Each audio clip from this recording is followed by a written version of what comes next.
Hello, everybody. Welcome. We've got Aaron Sorkin here today, who needs absolutely no introduction whatsoever. And I am lucky enough to have watched the trial of the Chicago Seven twice. And I did it because it was fun.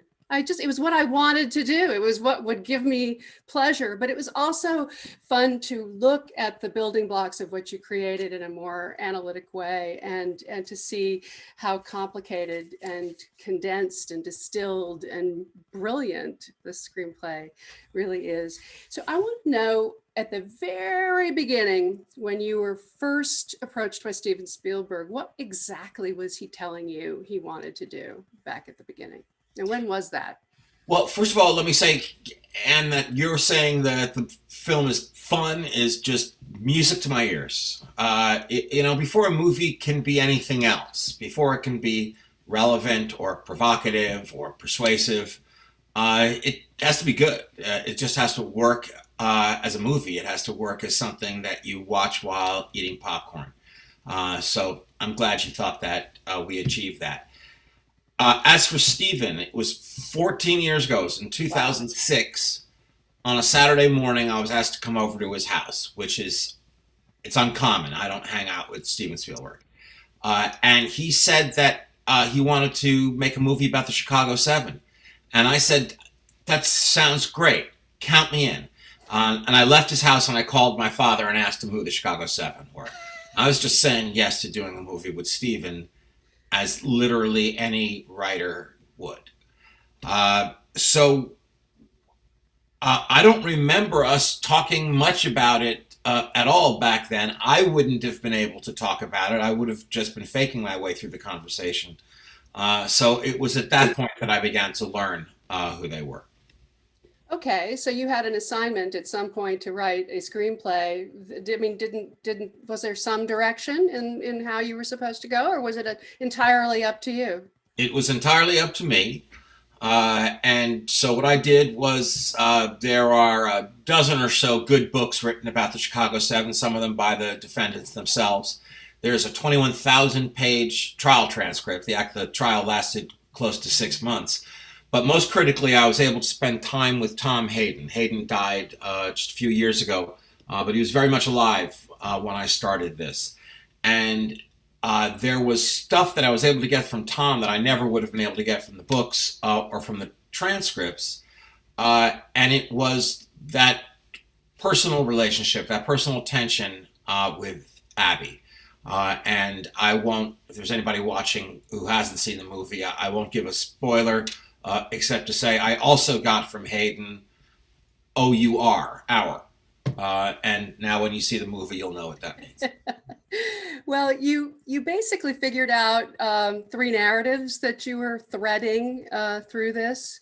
I would rather have you tell me what they are, but I'm curious to know, in the process of distilling all of this data, all this information, how you've realized that the way to be able to do this in 2 hours was to focus on these three Okay. narratives. Well, yes. First, there was the research process. And then there's the period of just pacing around and climbing the walls and trying to figure out what story you're going to tell and how you're going to tell it. How can this be more than just a dramatized Wikipedia page? And for me, the story, the film organized itself into three stories that I was going to tell simultaneously. One was the courtroom drama. The second was the evolution of the riot. How did what was supposed to be a peaceful demonstration turn into such a bloody, violent confrontation with the police and with the National Guard? And the third was, as I said, that personal tension between Tom and Abby, two guys on the same side who plainly can't stand each other, and each one thinks the other one is harming the cause. And one of the things I figured out the second time was how you were actually building up to various things that you pay off, and that's one of them. And including the actual planting of the question of reading the soldiers' names. You figured, you got that all Yeah, in there. lots of times you find, and this is why I recommend when I'm speaking to students, when I'm speaking to new screenwriters, when you're writing a first draft, really try if you can to get to the end before you go back to the beginning. Because you might find that this problem that you have in the third act, that the problem isn't in the third act, it's in the first, that you just didn't set it up well, and that once you do, it really pays off nicely in the third. Exactly. And I mean, and there's that one. And the other question I had was the Bobby Seale question. When you wrote it, did you understand, or did you know? I mean, like, just instinct, this is going to play this way, and know the impact it was going to have on the Not audience. at all. First of all, 14 years ago, I just thought it was a good story to tell. I always wanted it to be about today and not about 1968. I had no idea how much about today it was going to become. What finally got the film made after all these years, it was a confluence of two things. And one was Donald Trump getting elected president and holding these big rallies. And when there'd be a protester, Trump would get nostalgic about the old days when they'd carry that guy out of here on a stretcher, and I'd like to punch him right in the face, and we should beat the crap out of him. And he was talking about the good old days. He was talking about was 1968. That was the climate in which the other thing that happened to make the movie happen is I directed my first film, Molly's Game, and Steven Spielberg was sufficiently pleased with that he thought I should direct this movie. But the climate that we were making the film in was this demonization of protest, whether it's a protester in this, at a Trump rally, or somebody kneeling during the national anthem. Then, after we finished the film, I think it was in May that George Floyd was shot and killed, and Breonna Taylor and Ahmaud Arbery, and there were protests in the streets, and those protesters were once again being met by clubs and tear gas, and they were being called anti-American and being told to go back where they came from. So we thought the film was pretty relevant. We thought it was plenty relevant when we were making it last winter. We didn't need it to get more relevant, but it did in chilling ways. I would watch coverage of the protests in Kenosha, in Lexington, in Seattle, in Portland, in Washington. I would watch coverage of the protests on CNN and think, if you just degraded the color a little bit, it would look exactly like the footage that we used from 68. Well, how did the delay impact the script, and how much did you work on it and improve it? And I can't help but, I mean, you've written good scripts before, but this one, it just seemed like it had a degree of difficulty in terms of the scale of what you were trying to compress. Yes, it was difficult, and I'm sure that I wrote more than 20 drafts of the script, at least 20 drafts of the script. But I was never trying to make it more relevant. I never changed the script to mirror events that were going on in the world. It's just that events in the world started changing to mirror the script. I was just being a screenwriter. I was just trying to make the script better and better and better. And you were juggling a lot of characters. I mean, this is big. It's got scale. And you give each one a story. You managed to make them register, even the two no-name guys who were happy to be nominated. That's my favorite line.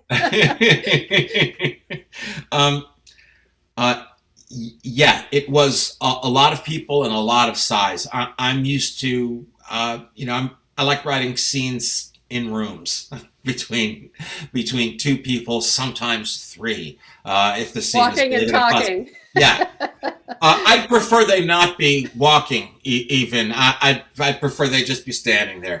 And suddenly here's this movie. It's got battle scenes. There are riots with tear gas and blood and all this stuff that obviously I'd never directed before, but I'd never even written before. So it was new to me. and I had a lot of help, and I felt my way in the dark a little bit. Well, I'm curious about Molly's Game. We talked a little bit at the time.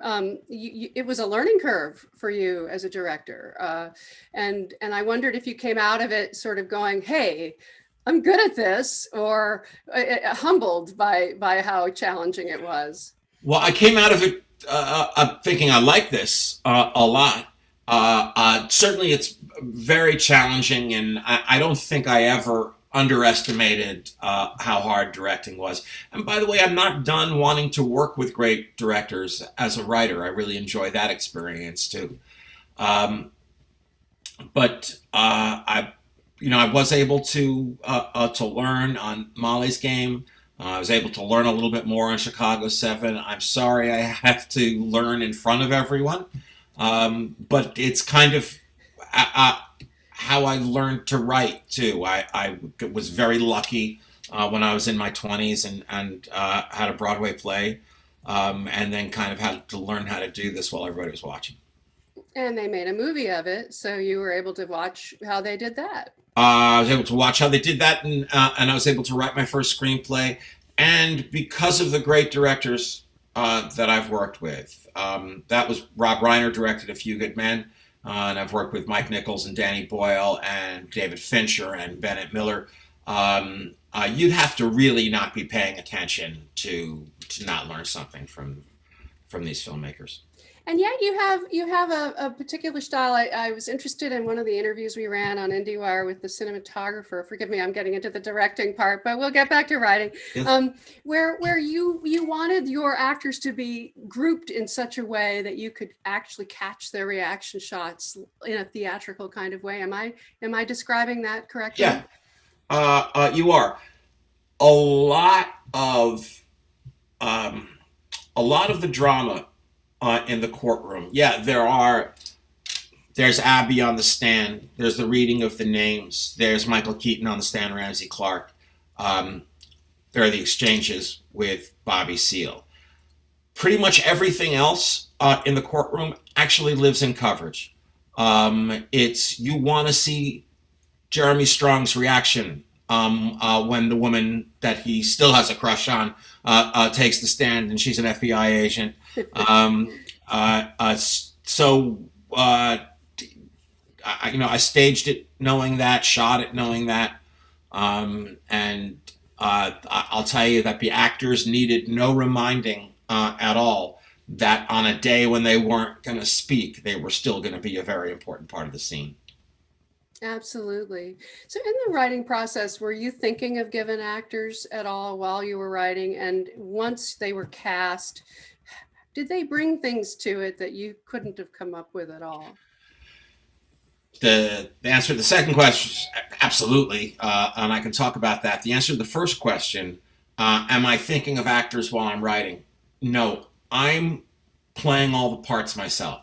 I'm very physical when I'm writing. I'm talking out loud the whole time. I'm up and down from my desk. I'm walking around. I can like walk around the whole Warner Brothers lot while I'm looking like a crazy man having an argument with himself. So the characters don't quite have faces when I'm doing that. It's just the sound of it that I'm hearing. That's the It's a rhythm little, that everybody talks about. I guess so. Then come the actors, and they bring a lot to it. Uh, Not more than just their faces. They bring a lot to it. So who in the ordinary scheme of things, actors also talk to the writer and the director, and they ask for things and they change things. I get the impression that doesn't happen so much with you. Yeah, it doesn't.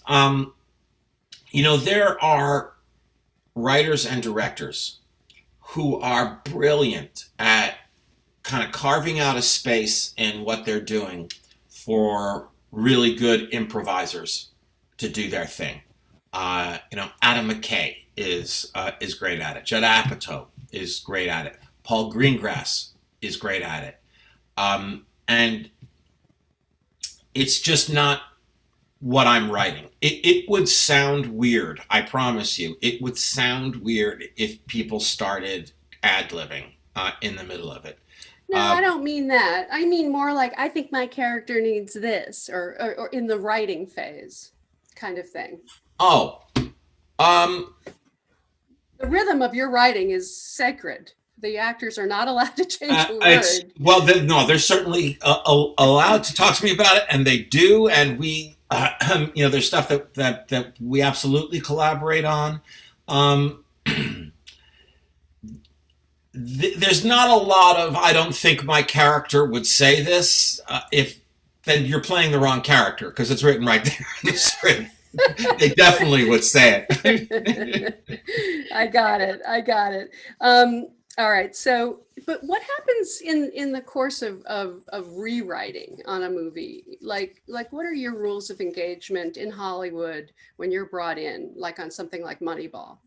Well, listen, there are two different versions of that job, of doing a rewrite.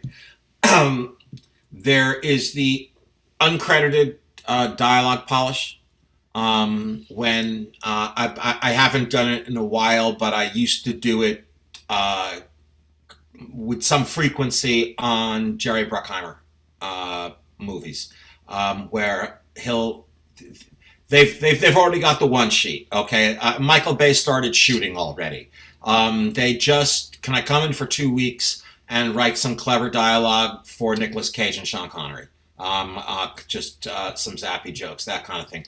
There's that sort of rewrite where you don't have much of an emotional investment in it, and you're not trying to break the plot. And then there's the page one rewrite, the Moneyball situation. That was tricky because Steve Zalian had written that script, and he's a writer who has sure has earned my respect and admiration. I think he's earned everyone's. So I didn't want to work on his script unless it was okay with him, and it was, and so I started working on that. That's an instance where there's already an actor cast, right? There's already Brad Pitt, so you do know. I have to tell you, now that I think about it, even Moneyball, while I was writing, I wasn't picturing Brad Pitt. I was doing what I always do, which is play all the running around or talking. Yeah, exactly. Yeah. So let's talk about the writing process that you always go through. Is this your office where you are right now? It is my office at home. I'm not allowed in my office on the Warner Brothers lot. So what's your daily routine like? And when you're walking around talking, how does that end up on the page?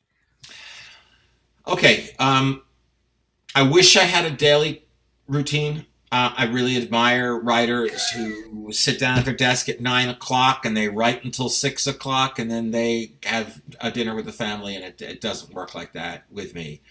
Writer's block is my default position. I don't have bouts of writer's block.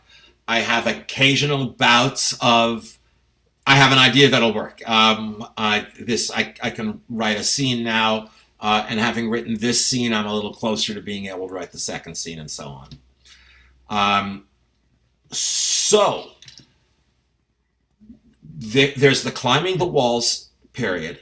That's the worst part. It's not writing that's hard. It's not writing that's hard. It's not being able to. So there's the climbing the walls part. And then once I have what I need, which is an intention and an obstacle, somebody wants something standing in their way of getting it. I just try to know as much about the scene that I'm going to write as I can, and then write it. I try to. I mean, I write the scene in the time it takes me to type the scene, except for when I get super excited and I start jumping up from the desk again and I'm acting it out and I forget to type it. The answer to your question is there's no routine. When it's going well, I can't wait to get back to my desk in the morning.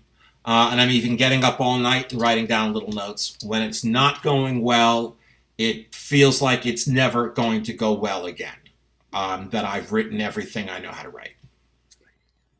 Do you have tricks for getting out of that state? No.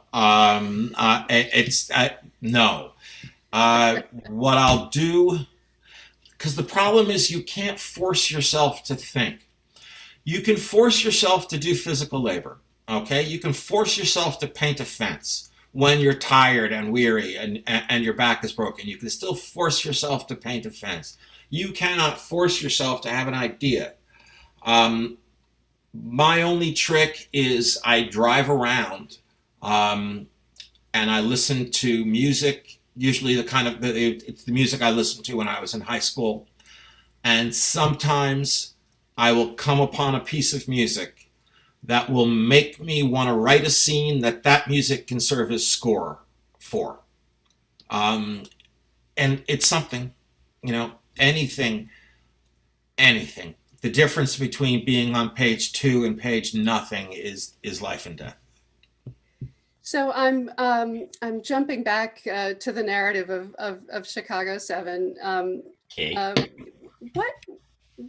What made it take so long, to get made? It seems like a really good idea. It had Spielberg and you behind it. What was the issue? The issue primarily was that the 2 riot sequences were budget busters. A film like Chicago 7, has to fit into a budget that the studio feels is proportional to what the audience appetite for this film is going to be.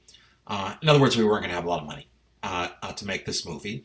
And every time we tried to budget it, whether it was under Steven, under Paul Greengrass, under Ben Stiller, Gary Ross, Pete Berg, every time it came to those riots, there was no way to do them.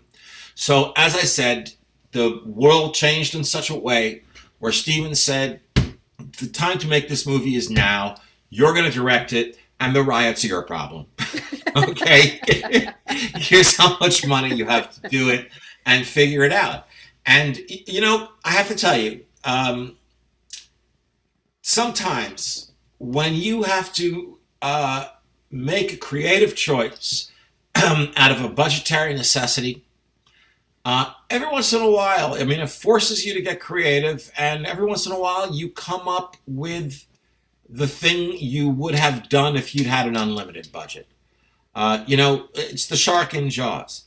That never worked, ever. So every day, every morning, Steven had to figure out a way to shoot this scene without seeing the shark. And so we don't see the shark until the end of the second act, which is exactly when we should be seeing the shark for the first time. So Faden Papa-Michael, our DP, Alan Baumgarten, our editor, and myself, we worked on a recipe which began with shooting the riots on location in Chicago, in Grant Park on Michigan Avenue, where they took place, so that we would be able to match archival footage, news footage, home movie footage. We found the right recipe in terms of a shot list for Faden and myself. That we were going to be able to, because the problem was that we couldn't afford 5,000 extras, right? Right. Now we can do, with visual effects, we can do some crowd duplicating, but we couldn't do as much as you'd want to do, so you have to get creative in other ways. In reality, that final riot started in the afternoon and went into the evening. I had the whole thing take place at night. One, for a dramatic reason. If a battle that kind of goes on for hours is going to lose its momentum. But the other was I needed darkness for our recipe for how we were going to do these riots. And I'm sorry to be glib about it, but we got lucky with tear gas because I was able to use smoke. And if you watch this movie, you'll see I think I fell a little too much in love with shooting light through smoke. It's the one thing I was able to pick up from Spielberg, and I think I do it in every scene. I think like in John Mitchell's office, there I shoot light through smoke. Anyway, using a few wide shots, light through smoke at crowd duplication, and then a whole series of very tight shots. Eyes as a nightstick comes right across it. Blood coming down, a tear gas canister being loaded in. So the micro shots, the wide shots, and the archival footage. And after a few months in the editing room, we came up with those sequences. You made it work. And I just want to say, I think the MVP of those sequences is Daniel Pemberton, our composer. Say why? He wrote. I gave him a real challenge in this film. I said earlier, I never wanted the film to be about 1968. I wanted it to be about today, and so I didn't want to lean into 60s iconography. So you're not flooded with peace signs and tie-dyed shirts and a psychedelic aesthetic, and I didn't want to use the 60s protest songbook that we're used to. A movie like this, you kind of go into the theater already knowing you're going to hear Fortunate Son and Sympathy for the Devil, as helicopter blades do that, right? I didn't want that kind of disconnect for the audience that this is history. So I told Daniel, I'm not going to use any source music, any actual songs from the 60s. It's all going to be original score, and it's going to be an orchestral score, a large film score that you would write for a movie today. And I told him that those two riot sequences, you got to write little mini symphonies for those, because you're going to be providing a lot of the energy. And he did the job. I'll say one more thing about Daniel and the job that he did. The one place where I was going to use source music, a song from the 60s, was the final cue. And I'll try not to be coy, but for those who haven't seen the film, it's when Hayden starts doing what Hayden starts doing at the end of the film. My plan all along, it's in the script, was to use a cover of Here Comes the Sun. That Eddie Redmayne was going to start doing that, and we were going to start to hear a cover of Here Comes the Sun, and we were going to feel great because it's been a long, cold, lonely winter, and Here Comes the Sun, little darling. We were going to have exactly the feeling we're supposed to feel at the end of this movie. And we tried it in post, and it didn't work at all. And I don't just mean that moment didn't work. I mean suddenly, because of Here Comes the Sun, the whole film didn't work. It added up to nothing. Suddenly, we were left not feeling anything. So I went back to Daniel and I said, "Listen, I told you before that you weren't going to be writing the final cue because I was going to use a cover of Here Comes the Sun. I need you to write something better than what the Beatles wrote." Okay, so he took that challenge and ran with it, and he did, and it is a beautiful, majestic cue that he wrote at the end. Indeed. Yeah. So the question with The Social Network and Steve Jobs and Molly's Game, all based on real people, you get this all the time. How much do you keep to the truth? How much do you fictionalize for the sake of your drama? What did you do? You had actual transcripts to work with here. Mm-hmm.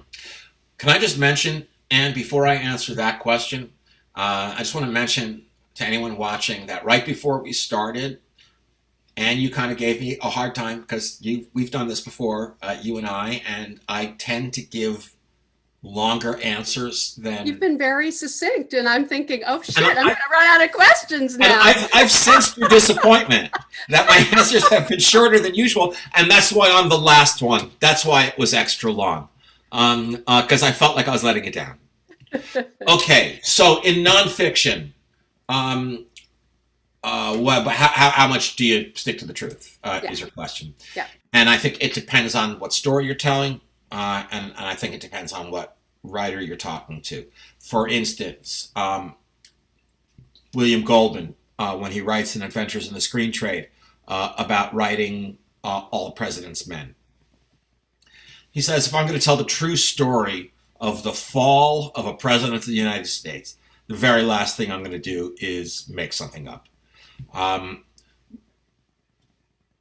And I understand that. And he stayed true to that, except that he made something up in every scene, right? Because he wasn't there for any of the dialogue between Carl Bernstein and Bob Woodward. He wrote dialogue in all those scenes. People don't speak in dialogue. People's lives don't lay out in a series of scenes that form a narrative. So writers have to do that. Now, for instance, Deep Throat didn't say follow the money. We have no idea what Deep Throat said. He was the secret source. Bill Goldman wrote follow the money. All right, so in the courtroom you have. Yeah, okay. So in the courtroom, there is a transcript, but anyone who's been on jury duty knows this, that real trials aren't quite as exciting as movie and television trials. This was a 5.5-month trial that I was going to show you in 2 hours, and you need those moments. You need drama in the trial. I would never. Let me. You mentioned the Social Network, so let me just use an example from the Social Network, and it may answer this whole question. Okay. I had Mark, just like I had a trial transcript from Chicago 7, I had Mark Zuckerberg's blog, a printout of he was blogging the night, of the first scene in the Social Network. He was blogging the night that he drunkenly hacked into the student directories at the different Harvard houses or dorms. Those student directories are called Facebooks. He hacked into them. He created this Hot or Not website called Face Mash, and he was blogging the whole time. I had that, and so I knew that he was drunk. Okay, that whole voiceover that he's doing is from this thing. He tells us, he says, "So what if it's 9 o'clock on a Tuesday night and I'm inebriated?" And he's telling us all about this bad date that he just had. So I wanted to write the bad date that came before it, and then that second scene, and we're coming to the point now. What I wrote was that we're on Mark's computer monitor. He walks into the frame and powers it up, walks out, comes back in the frame, puts a glass down, ice in the glass, vodka in the glass, orange juice in the glass, and begins typing. He makes himself a vodka and orange juice. About 2 weeks before we started shooting, we found out that it was beer that Mark was drinking that night. In fact, it's Beck's. We knew it was Beck's beer. And Fincher said, "Okay, Aaron, we're going to have to change it from the screwdriver to a beer." I argued, wait, okay, we're not changing the important truth, right? He's drinking to get drunk. A screwdriver is just more cinematic. It's prettier. A screwdriver says, "I'm drinking to get drunk," as opposed to a beer. A college kid on a warm night, he may just be thirsty. I would never have Mark shoot up heroin that night. I would never have him do a line of cocaine. I have no problem with him under those circumstances drinking vodka and orange juice instead of beer. Does that help? Okay. Yeah, you gotta get it across, because I get really annoyed with the people who, maybe old enough as I am to have met, Abbie Hoffman, to have seen him in action, and people who say, "Hey, this isn't the Abbie Hoffman that I met." I get annoyed with people like that. I want your Abbie Hoffman to be allowed to be the one that Sacha Baron Cohen created. Well, that's right, and I appreciate that. And the fact is that Chicago 7, Social Network, Moneyball, it's not journalism that you're getting from me. Right. And it's a painting. It's not a photograph. And it's going to be subjective. And what you're going to get is, as you said, my Abbie Hoffman and Sacha's Abbie Hoffman. And I think that if you lined up 10 writers and asked them each to write a movie about the Chicago 7, you could get 10 completely different movies, all of them perfectly valid. Yeah, yeah. But I mean, but back to the question of how long this took, can you say that it benefited from the amount of time? I mean, did you put more hours and time into this script than you would ordinarily do for any other? Yeah, I got to put. I was able In a to put more luxurious time into way. it. Yeah, Right. because whether it's a screenplay, a stage play, an episode of television, for me, the script isn't ever finished. It's just confiscated. Right? Somebody says, "Time's up. Pencils down. We've got to do this now. You're done writing." Um, So would so it there, it be in was. a trunk in a back drawer? Would you pull it out when you wanted to? Or did you only do it when you were on assignment, if you like? Um, I know what you're asking. It was mostly when I was on assignment.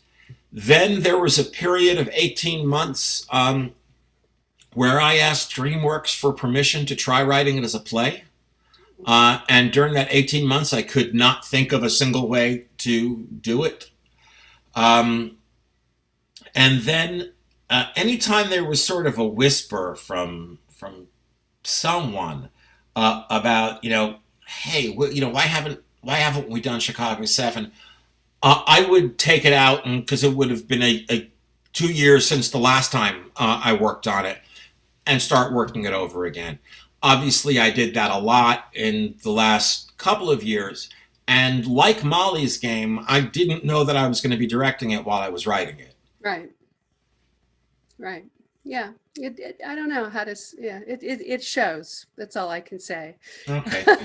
It does. And all right. Yeah. So how urgent was it to get this out before the election? That's part of what happened. It got That's right. spurred forward, and you were at Paramount and pulled it out to go to Yeah. Netflix. By the way, that back in 2006, the last thing Steven said to me before I left his house was it would be great if we could release this before the election. He was talking about 2008. Um, but he didn't specify, so I believe I delivered the film right on time. Uh, we did want it to come out before the election, not because we thought we could influence the election, but right now is when we're talking about these things. They're, we wanted it to come out now. So at the end of many months ago, at the end of a marketing call with Jim Giannopoulos and the whole marketing team at Paramount, which, as you said, was supposed to release the film theatrically, Jim said, look, guys, right now we just don't know what the exhibition business is going to look like in the fall. Is it worth dipping our toe in the waters of the streamers?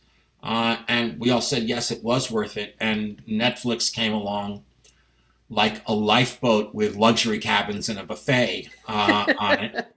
And they've done an incredible job releasing the film. And I'm very grateful to Paramount for being unselfish in letting us release it now. Well, one of the things that has moved me in this whole election cycle is the way that Hollywood has stepped up in so many different ways. Bradley Whitford, whoever, I mean, the whole West Wing thing was a wonderful gift. Maybe some of these things wouldn't have happened. But I also am curious to know how, I want to know how you felt about that, but also how did it have an impact, you think, the way that everyone stepped up this time with a passion and a purpose? Listen, I like to believe, in Horton Hears a Who, which had hang in there, Anne. In Horton Hears a Who, when it's terribly important that all the residents of Whoville be heard, or else the Wickersham brothers and cousins and relations are going to drown Whoville. The mayor of Whoville goes running around to find anybody who isn't shouting. And sure enough, he finds little Jojo just playing with his yo-yo. Come on, you must remember. And Jojo is silent, and it's when Jojo starts shouting, "We are here," that suddenly that crazy kangaroo lady and the Wickersham uncles can hear them. So, do I? I'd like to think so. I'd like to think so. And it was a sight to see so many people doing everything they could. So these three participants of the Motion Picture Academy's Gold Internship and Nicholl's Fellowship programs are going to ask questions, and we're going to start with David Ramon. Go ahead. Great. Hey, David, I'm Aaron. Hi, Mr. Sorkin. Nice to meet you. Nice Thank to you for meet your insight. Thank you for your insight, not just on the trial of the Chicago 7, but for screenwriting in general. Thank you. Oh, thank you. I appreciate that. My question is, other than research, what do you feel is a priority as a writer when it comes to approaching a story based on real life events and subjects? Is it character, themes, structure, etc.?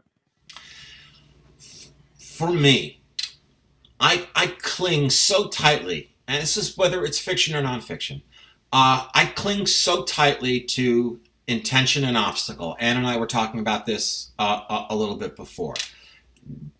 To me, that's the brick and mortar of drama. Somebody wants something standing in their way of getting it.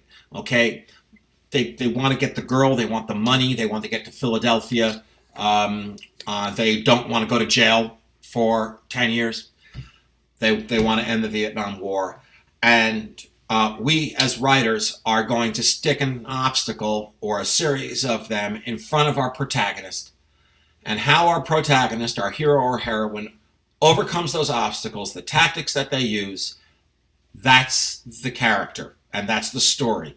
Okay? That you don't tell the audience who a character is, you show the audience what a character wants. So once I can find the intention and obstacle, I'm well on my way. And without it, I'm finger painting. Very good. Tatiana Sims, what is your question? Well, thank you so much, Anne, and thank you so much, Aaron, for taking some time to speak. Sure. It's good to meet you, Tatiana. Pleasure. In the trial of the Chicago 7, one of the most powerful scenes for me is when William Cussler and Tom Hayden visited Bobby Seale in prison to inform him of the murder of his friend and fellow Black Panther, Fred Hampton. There's a moment when Bobby looks to Hayden and informs him of his very privilege. What was the importance for you to include a sublimely subtle reminder to the audience of the difference between white and Black crime? Well, thanks. I appreciate the question.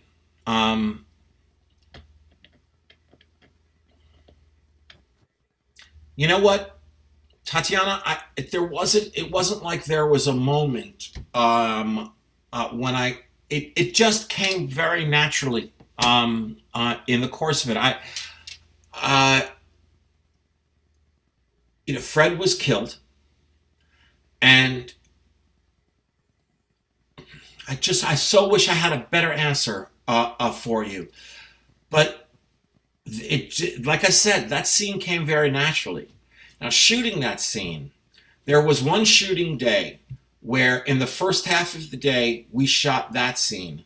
And in the second half of the day, we shot Bobby getting shackled and bound and gagged, which was a lot of shots, a lot of very tight shots of him being shoved into a chair, and chains and leather stuff being shoved into his mouth.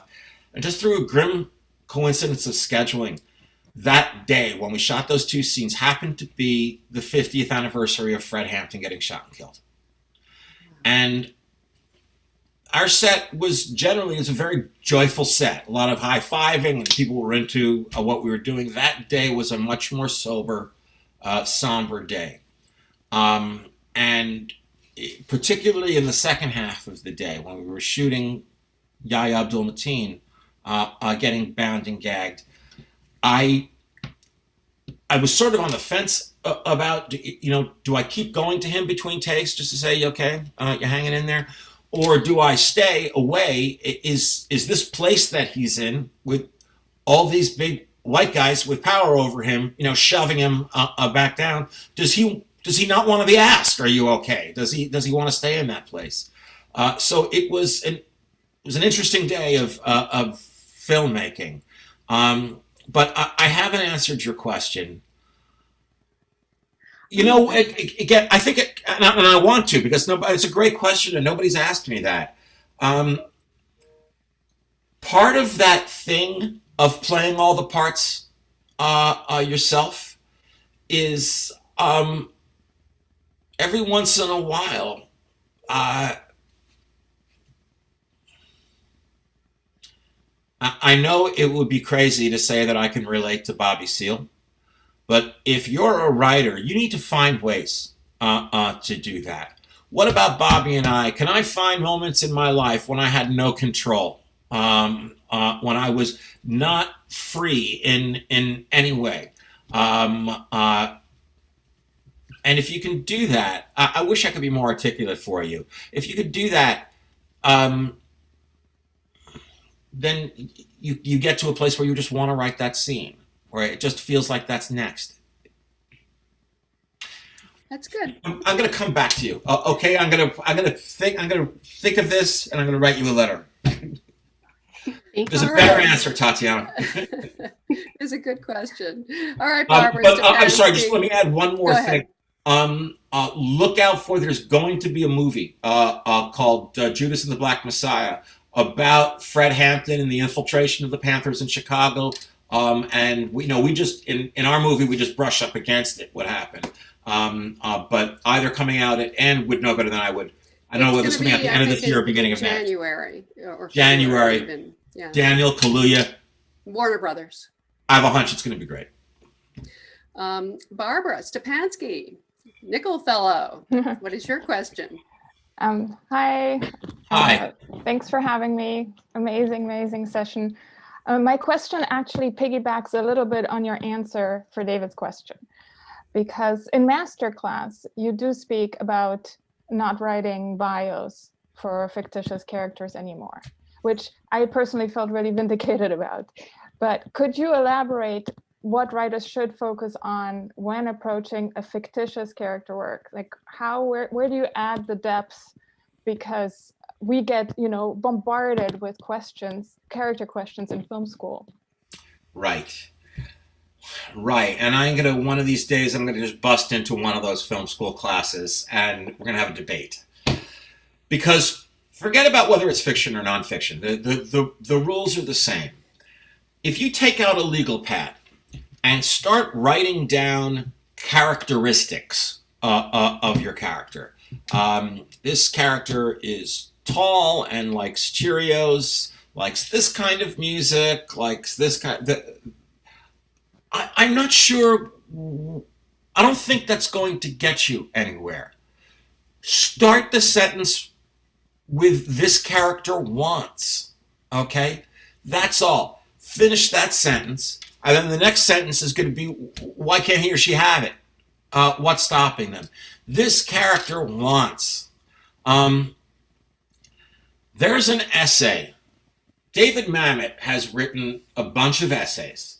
And some people find infuriating, but they are all worth reading, including an essay, and I just can't remember the name of it, but it's something, the title of the essay is something like, "Your character was never 5 years old."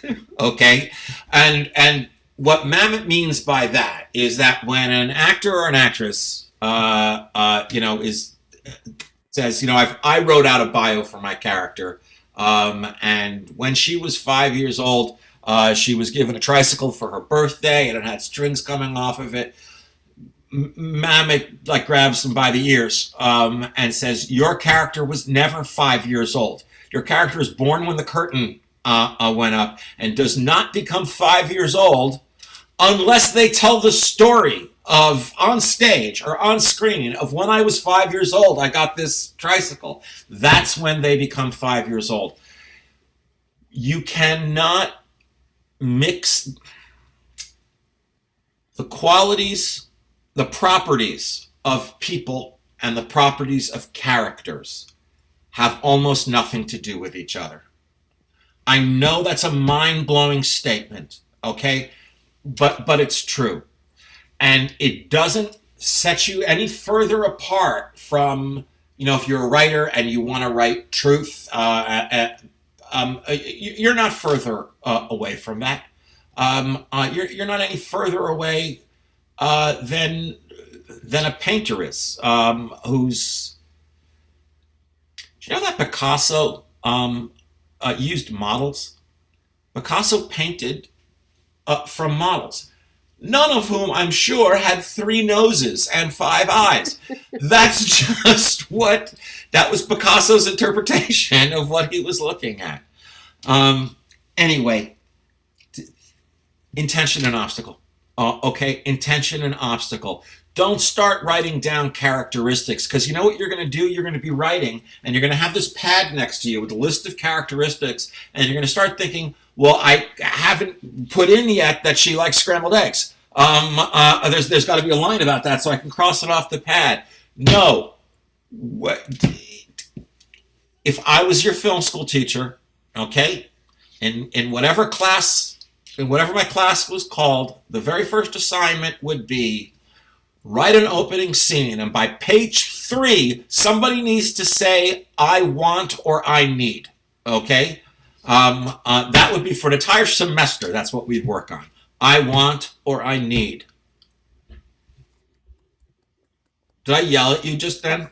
Did I get a little heated? You were yelling at her teachers. Yes, I was. Well, a long time ago, teachers a long time ago. I've learned from experience by now. Well, those were great questions. Thank you so much. They were great questions. I'm Aaron. very impressed with you. Tatiana, still you deserve a better answer. It's my lack of a good answer should be proof that you're the first person who's asked me that question.